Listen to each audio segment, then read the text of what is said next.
Welcome back to episode 21 of the racing show. Storm Dara affected a lot of our bets for last weekend. So just the one stood, and just the one meeting stood actually in the UK on Saturday, which was Sandown. Just to look back on some of the results of that card. Obviously it was very soft due to the weather. The main kind of notable performances were Lerdesud in the 150, the Henry VIII Novices Chase. We put up Touch Me Not 6-1. He put in a half decent round of jumping into absolutely clattering into the last and taking it out. Lerdesud was good, went off 10-11. Yeah, as I said before, I think he's probably confirmed himself as the premier 2-mile chaser in Britain for the novice chasers this year. Probably stay unbeaten until the festival. Let's just see if there's going to be one good enough in Ireland to take him on. Could be Ballyburn, of course. And John Bond won on that same card, the Tingle Creek at 3 o'clock. He's 5 for 5 at Sandown now. I think he's rock solid there. Not so much at Cheltenham though.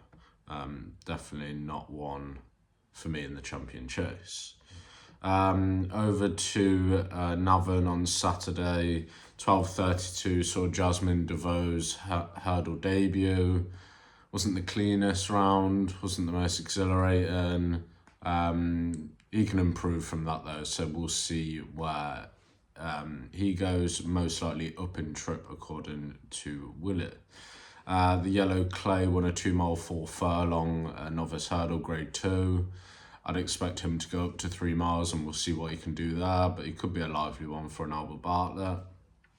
And then the lean for Navan on Saturday was Safara in the listed handicap chase over 2-mile 4.5 furlongs. He was well backed from 4-1 into 9-4 and he went on and won, obviously representing that handicap form from the Cheltenham Festival last year. There's a possibility he could be one for the new handicap that they've turned back into a 2.5 mile race. So maybe just keep an eye out for him. Il Atlantique won the next race, a beginner's chase over 2-mile 4.5 furlongs. Thought this was quite good. Thought it was quite a deep race. A lot of potentially good horses in there. Waterford Whispers continues to look like one of the best handicapped horses in the UK and Ireland, so definitely keep him on side whenever he contests his first handicap chase. And then the last race was a flat race won by He Can't Dance.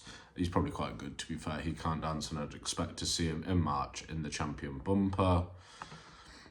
And on Sunday, it was just Cork, really, that I want to take a look at, and it was just the Hilly Way chase, the grade 2, won by an Ergamine. Banbridge gave him a good run, to be fair, after 2 fairly disappointing runs for Banbridge. So Banbridge looks like he could be back. His ground's still kind of a big thing for him, maybe, we'll see. And Ergamine, encouraging reappearance, to be honest. And I think if he pushes on, I know he's 10, 10 and 11, but, he's looking for a third champion chase this year. And if he stays sound, he's definitely got a chance in the race, hasn't he? So, obviously gives Willie a little bit of thinking to do. He's got an Ergamine, he's got Gaelic Warrior, he's got El Fabiolo. Be interested to see what they do and where they go with those. Wouldn't surprise me if an Ergamine and Gaelic Warrior both ran in the champion chase and he tried to step El Fabiolo up to a rider. Moving on to this weekend's racing, we've got meetings from Doncaster, Cork, Cheltenham and Bangor on Friday. Cheltenham is the start of a 2-day December meeting at Cheltenham. And that's where we're going to start on Friday in the first race. It's a novice hurdle. And Nikki Henderson runs That's Nice in this one. She made a nice debut for Nikki Henderson, beating Honky Tonk Highway at Warwick. That was a good performance because the second has come out and won since. Obviously, she is a filly, so she gets some allowances here. the £7 fillies allowance brings her right into this, I think. Country Mile and Wingmen could be decent horses. Wingman did jump a little bit to his right with the allowance. I think that brings that nice bang into her. She's a little bit younger than these. She's a little bit more unexposed, and I think she can follow up here and win again. And then in the 12:40, it sees Caldwell Potter make his second start for Paul Nicholls. A very impressive chase debut at Cartmel last time. Jumped a bit to the left that day, but you could definitely tell he's got a lot of quality in him. I'd expect him to come on for his first run, and going off kind of owner and trainer comments, they really think the world of this lad. So yeah, wouldn't be surprised if Paul was to have another top-notch chaser on his hands here in Caldwell Potter. Regarding the trip, he is going up 4 furlongs. I don't think that'll be too much of an issue. It may present an issue when it comes to what race does he target come the Cheltenham Festival.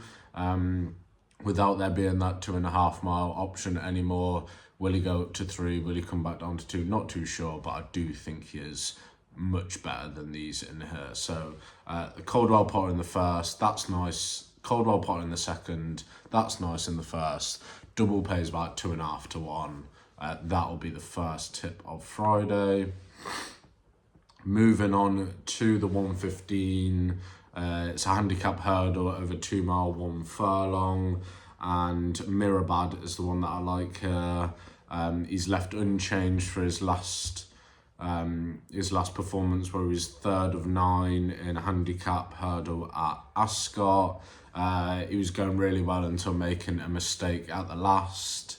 So I think he's fairly well in here, considering he wouldn't have come 3rd.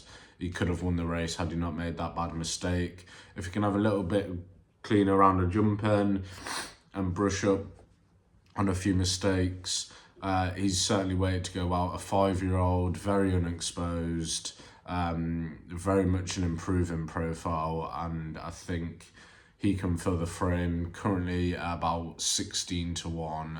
That'd be half a point each way on Mirabad.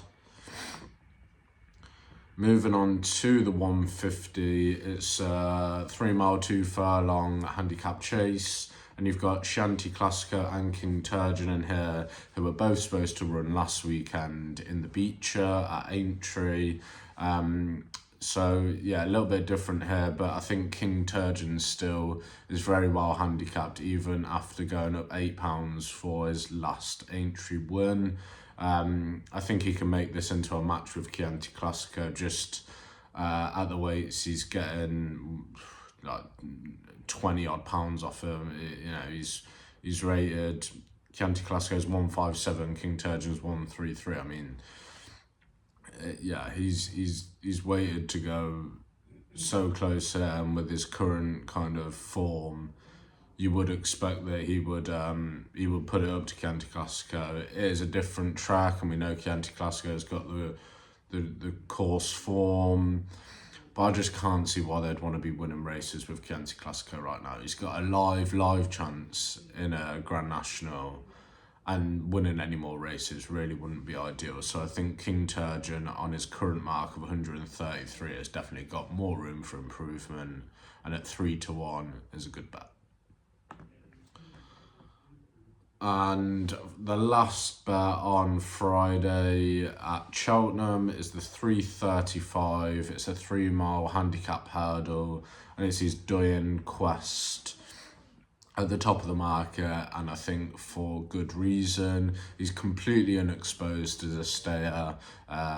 His one performance over this trip was last time out at this course, at this distance, where he beat Galroad by 5 lengths. I mean, he really turned on the taps after their last and looked really impressive that day.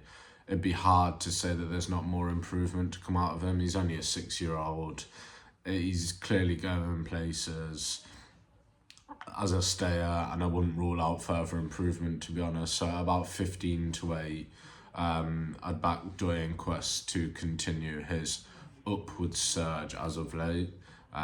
So just to recap, Cheltenham on Friday, the first race, That's Nice, and the second race, Caldwell Potter, those two in a double.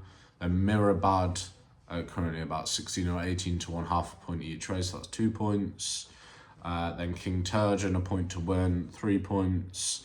And then Doyen Quest, a point to win, that's 4 points. One other selection that really took my fancy around the cards on Friday was at Bangor in the 240.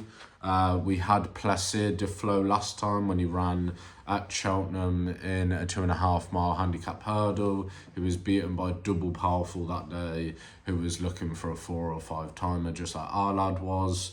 But Plaisir de Flos can get back on winning ways here. He's going up in trip, which I think can bring about a little bit more improvement.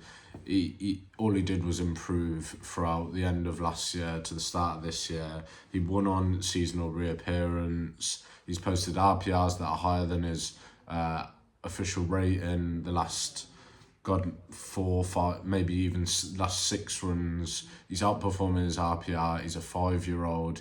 All he knows how to do is improve.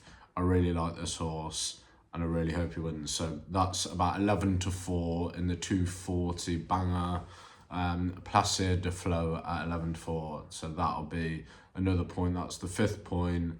And then if you just want to chuck a couple of favourites into a little bit of a fourfold, you've got Plaisir de Flos, you've got Doyen Quest, you've got Caldwell Potter, and you've got That's Nice. And that quad pays about 40 to 1, so half a point on that. 5.5 points for Friday. Yeah, feel good about Friday. Feel better about Friday than I do about Saturday, that's to say the least. Moving on to Saturday now, and the big race of the day is the December Gold Cup. The current favourite, Fugitive, was the winner of this race last year. He won it off 151. He's off 150 here, so he's weighted to go very, very well. The prep race that he ran in last year, he also ran in this year, running very similar kind of races. I would expect he would go close and he would be primed to go well in this. This was probably his target. However, a horse we put up a couple of weeks ago in Gemirande is the one that I'm most intrigued about here. I think he put up an absolutely savage performance that day that we put him up at 13 to 2. He was backed as if they knew they were going to get a performance out of him. And I think Venetius just figured that if they ride this lad from the front over 2.5 miles, he can be a very, very, very good horse. I mean, he put up an RPR of 144, he's only rated 136. He could have still a fair bet in hand, to be quite honest. The Cheltenham Grand Annual run reads better now since Safra went in last weekend.